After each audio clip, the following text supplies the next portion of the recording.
I'm glad you guys were able to join us.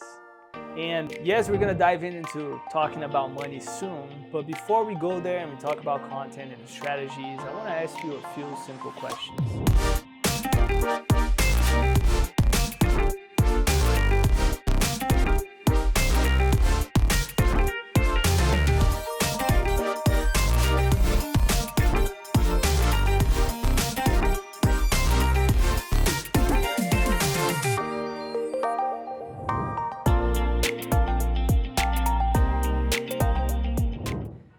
Have you ever asked yourself how money really works? Where did you learn about money? Most likely you learned about money with your parents, who learned about money from their parents.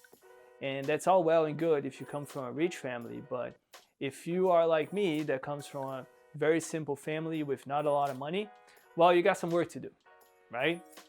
Now, do you believe if you work hard enough, if you just work hard, you'll be able to accumulate wealth?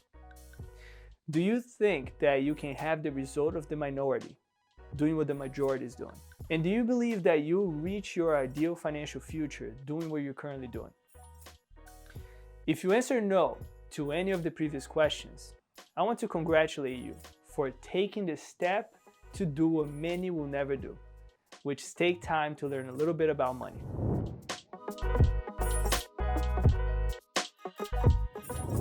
My goal today is to provide you with the tools necessary to help you have better money habits, organize your finances, make your money work for you, protect your income, and guarantee financial stability for your future. And to do that, money should be broken down into 3 pillars: mindset, skill set, and habits. Let's start with mindset. The body will only do what the mind believes is possible. When we talk about money, it always starts in your mind. You need to believe you can achieve whatever you want to achieve, and you can't pay attention to the naysayers. You gotta understand that the path that led you here may not be the one that leads you forward. What do I mean by that? When it comes to money and success, they leave clues. However, we have a tendency to seek validation on our endeavors from those who haven't had the financial success that you want to have. When dealing with money, you need to use logic and reason.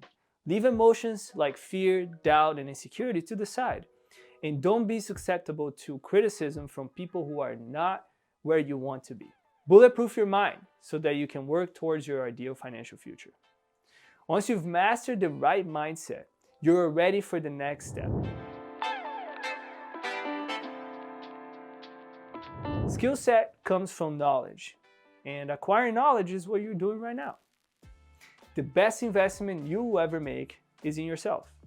The most important skill I want you to take away from this webinar is to pay yourself first. And according to the Bureau of Labor and Statistics, the average person in America spends about $164 a day. This figure includes spending on housing, food, transportation, entertainment, clothing, healthcare, and other goods and services. How much of those $164 are you saving up for yourself and your future? We prioritize paying off debt, credit cards, landlords, mortgages. We prioritize everything except paying ourselves. Then we wonder why we work so hard and we never get out of this cycle of scarcity. Do you think it's possible to save $5 a day consistently? The reason I ask is because when I was first shown this calculation I'm about to show you, I was baffled. Anything in life that you do consistently for a long period of time magically brings phenomenal results. So let's take a look at this. $5 a day in an account that gives you a 10.2% rate of return. In 40 years, will be worth over $1 million. At first, I thought there was no way. There's no way I can just save up $5 a day and get $1 million. But then when I looked over the course of 30 days, $5 a day is $150 a month. Oh my gosh, that's a lot of money. $5 a day is okay, but $150 a month? I can't afford that, right? Well, why am I showing you this? Most of the time, we are emotional about money. I just showed you that we spend an average of $164 a day. But when it comes to paying yourself, $150 a month seems like an impossible task. when in reality, it's just a lack of proper planning. In order to start paying yourself first, you need to organize your finances. One of the tools that we will use to help you understand your finances and help you start allocating money for yourself is the financial funnel. The strategist that invited you will personally help you. We need to know where our money goes, or else tomorrow we will wonder where it went. So, what is the financial funnel exactly? Well, it's an analysis of anything that takes money out of your pocket. So we're gonna go over variable expenses, fixed expenses, free trials, and subscriptions that you may have forgotten to cancel or simply you don't need it anymore. Our strategists are going to ask some questions to help you rationalize your finances. For example, we're gonna ask you, is this essential? Something that comes up a lot is gym memberships. I tell my clients, hey, listen, how often do you go to the gym? If they tell me they haven't been to the gym in 10 months, but they're still paying for it, I wonder if that's really essential. So I ask them, is this really essential? Can we cancel this? And they get super defensive about it. And they say, of course it's essential, Victor, it's for my health. And my reply is, absolutely, if you go, it is essential. But right now, not only you're impacting your personal health, but you're also impacting your finances. So it's not really essential. It doesn't work, guys. I've tried to pay for the gym and not go, and it didn't make me fit. So that's a clear example of an emotional purchase. The other question we will ask you is, can we reduce it? Now, a great example of this is car insurance. Every year, if you shop around, due to a very competitive market between car insurance companies, you will very likely get the same coverage with another company for less money. We're also gonna ask, can we exchange it? A great example of that is your phone carrier. There are promotions every month that if you look for, you may be able to lower your monthly bill. Now, the last thing we will ask you is, can we control it? Now, to me, this is the hardest one. Let's say you go to the supermarket hungry. You know you're going to buy unnecessary things. You want to make things worse? Take your hungry kid with you. At the end of the day, you're going to swipe your credit card, and a lot of the times you don't even pay attention on how much we spend. One of the tips I like to give people is, remember when you were a kid and your parents would give you $5 to spend at the grocery store? You would walk around trying to fit as many things as possible within that budget. Why did you stop doing that? If you want to control your spending, start setting budgets for yourself. If you only take $100 to the grocery store, I guarantee you, you won't overspend. You will only spend up to that $100. Do you want to know why? Because the fear of embarrassment will not let you get to the register and not have enough money. And I'll tell you what, sometimes the fear of other people's opinions are greater than your desire to succeed. So canalize that feeling to help you prosper instead of letting it hold you back. After doing a financial funnel analysis with one of our strategists, some of our clients who were never able to save money before found within their own budget an average of $300 to $450 a month. Now, that is money available for them to start paying themselves first. Now that you've learned about how to better organize your expenses, we need to understand how to protect your income. And what do I mean by this? I mean protecting the bread earners, those who bring in the income to your household. We call this protecting your foundation. For most families, there is the husband and the wife bringing in the income. And they usually have dependents such as children, pets, or other family members. Now, what happens if one of the income earners suddenly cannot produce income anymore? Whether it be due to an illness or an accident, for example. Unfortunately, no one is immune to such events. That's where living benefits come in. A life insurance, but not just a regular life insurance that can only protect the individual's beneficiaries once the owner passes, that's just death insurance. But an instrument that allows the owner to activate those benefits in case of a major injury or illness. Listen, worse than dying is having something happen to you that inhibits you from being able to produce income. And the last thing your family needs at that point is to have to worry about money. Your main focus in a situation like that should be your recovery. Now, I know that many of you are young, single, have no dependents, and the last thing in your mind right now is life insurance. But let me tell you this. Life can happen to anyone at any time. Do you really want to risk becoming a financial burden for someone else in your family? Think about it. You have insurance on your car, your phone, maybe even your appliances at home. Did you know that life insurance with living benefits is the cheapest insurance you can buy? So please, do your due diligence and protect yourself. Our strategists fortunately can help you find the right coverage for you and for your family. Now that we understand how to protect our foundation, let's jump into accumulation. We can't talk about accumulation without understanding the most simple concept of finance: compound interest. Albert Einstein defined compound interest as the eighth wonder of the world. Those who understand it earn it, those who don't pay it. We're so conditioned to pay interest that we don't even question it. We pay interest when we get a credit card, finance a car or a house, even when we buy our fancy phones. It's such a devious strategy used to get most of the population because the monthly payment seems low, but when you actually do the math, at the end of the loan you paid thousands of dollars and you didn't even notice. Our goal at BYOB is for you to do what banks do and put compounded interest to work for you. Have you ever wondered how long it would take for your money to double while sitting in your bank account?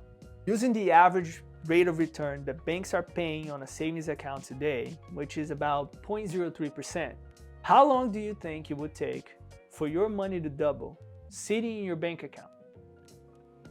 10 years, 100 years, or 1,000 years? Type your answers in the chat. I want to see what you think.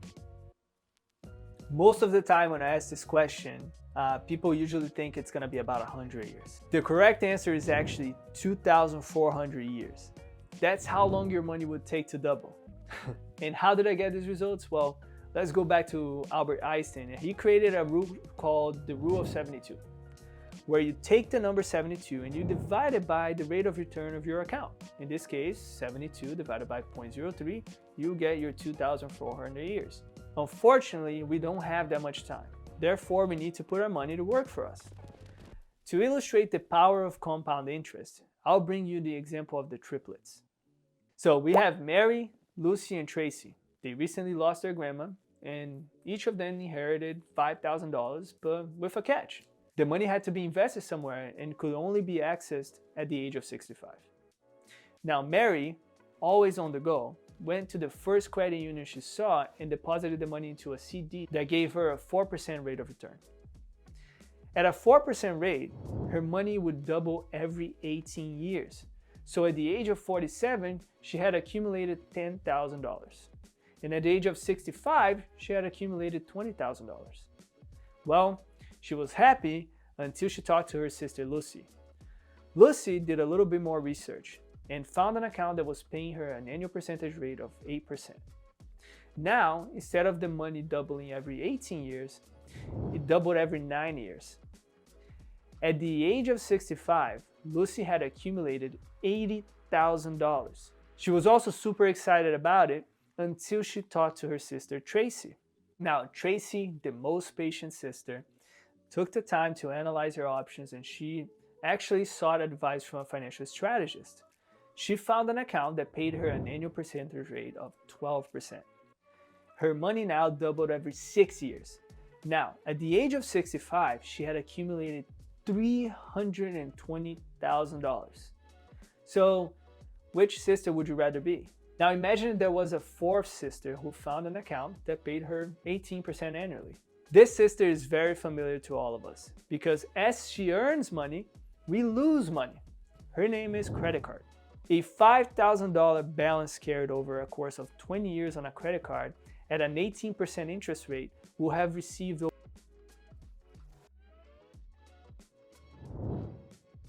how compound interest works, or you will only be paying interest for the rest of your life. Now that you know about compound interest, there are a couple of other rules that you need to understand if you want to master the financial game. I learned these rules from Warren Buffett. He is one of the wealthiest men in the world. In 2013, in fact, he made $37 million per day. So he knows a little bit about money, would you say? When asked how he created his wealth, he said he established 2 rules for himself. First rule, write this down: never lose money. Second rule, never forget the first rule. Write that down. Let's analyze the financial landscape today. I will illustrate it like a seesaw. On one end of the seesaw, we have safety, and on the other side, we have risk. On the safe side, we've got banks offering CDs, savings accounts. They offer safety, although a lot of people are not trusting banks anymore and are hiding their money under the mattress or burying the backyard inside of a can. Well, although these methods may seem safe, we've got something called inflation making your money lose value every day. So yeah, it's safe, but we don't earn anything on this side. Remember this, if your money is not growing, it's declining. Now, on the other side of the seesaw, we've got the stock market, real estate, mutual funds, gold, and they all look very promising. But remember Warren Buffett's rule? Never lose money. You can't guarantee that you won't lose money in any of these investments. The first thing you see in the disclosure for those products is may lose value. It's like a cigarette box where it says you're going to die right on the back, but people are still smoking it anyways. Wouldn't it be amazing if there was an instrument that allows you to stay in the middle of the seesaw, participating in the gains of the market without any downside risk? Well, the middle of the seesaw is where I want to be. Guess what? That instrument exists, but most people don't know about it. They're called indexed accounts. To an index account. All right, so on the left side here, we have the S&P 500. Let's say this account went up 10% in a given year. What the index account does is it mirrors that behavior. So when the stock market goes up, the index account also goes up. Now, is it possible that the stock market could go down? Yes, of course. Let's say the stock market went down 10%. The indexed account will remain exactly where it was because it has a floor of 0% that protects you from ever losing money. Let's say another year goes by and the stock market tanked another 10% again. Once again, you would stay where you were. Now, if the stock market goes up another 15% the following year, the index account will go up. However, it will stop at 10% because that specific index has a ceiling of 10%. Listen, there are indexes that we offer that do not have a ceiling. The strategist that invited you today will help you figure out what kind of account is best for you. Another concept that we need to touch on is protecting against taxes. Who here likes to pay taxes? Put it in the comments right now if you like to pay taxes. I'm yet to meet a single soul that likes to pay taxes or wants to pay more. I also know that most people get upset when they see that billionaires are paying pretty much nothing in taxes. But listen, instead of getting upset, I choose to do what they do, which is to understand the rules of the game and shelter my money from taxes. You should be very worried about taxes, and I'll show you why. Now, I know that many of you have heard about tax-deferred accounts like 401ks and IRAs, but better than deferred is tax-free. Wouldn't you agree? All right, so let's pretend that we have $1 bill that will double every year for 20 years. Just to be clear, there is no magical account that will do this. I just want to illustrate the difference between a tax-free account and a taxable account. In this hypothetical scenario, we are putting $1 into a tax-free account, and this dollar will double every year for 20 years. So in the first year, the dollar doubles to 2, then it doubles to 4, then 8. How much do you think that dollar will be worth inside that account after 20 years? Well, if you guessed over $1 million, congratulations, you're right. You would have over $1 million after 20 years in a tax-free account. Now, the average person in America would take the same $1 bill and place it in a traditional account. Even if that dollar did double every year, taxes will be taken out of your gains. So in this first year, your dollar would double to 2, and let's say you are in a 28% tax bracket, that means that out of those $2, you would only keep $1.72. Then you double that $1.72 to $3.44. Taxes again will be taken out and you're left with $2.96. After 20 years, how much do you think this dollar will be worth? And for that, I would like to see your answers. So put them in the chat for me. So on average, people guess $300,000 to $500,000. Well, unfortunately, it's way less than that. After 20 years, you would have around $51,000. Guys, it's not a coincidence that the rich get richer. The top 1% of people in America grasp the importance of safeguarding their wealth from taxes. Not just for their own benefit, but also to secure a prosperous legacy for future generations by shielding their inheritances. I once again commend you for being here and learning a little more about money. Today, we learned about how to better organize your finances, how to protect your income from unexpected life events, and taxes. And we've learned how to make our money work for us. But there's one more thing we still haven't talked about. Remember, money is mindset, skill set, and habits. We talked about mindset. We sharpened the axe by learning about new financial strategies that will represent your skills. But when it comes to financial habits, we need to learn how to automate our finances. Listen, all of the knowledge in the world is irrelevant if you don't take action and apply it. Paying yourself first, for example, takes discipline and commitment. With the help of our financial strategists, we can teach you to leverage technology to automate your finances so that no matter what in your daily life, you are maintaining healthy financial habits. So now I invite you to take the next step. If any of the concepts that we've talked about today resonated with you, I encourage you to reach out to the person who invited you to this webinar. They will set up a one-on-one meeting with you, free of charge, where you'll be introduced to the BYOB method, our exclusive financial planning process that follows 7 carefully designed steps to help you achieve your ideal financial future. And yes, we won't charge you anything. We are paid by the many financial institutions that we represent. If we are able to align your strategy with one of their solutions, they will pay us from their pocket. Your money stays 100% allocated toward growing for your future. Guys, obviously I don't have enough time today to cover every single strategy that we have to offer, which are hundreds. So if you are interested in learning about some of our more advanced strategies such as leveraging, BYOB, infinite banking, I encourage you to reach out to the person who invited you to participate in this webinar so that we can understand your individual needs and help you amplify your finances. Thank you very much and God bless you.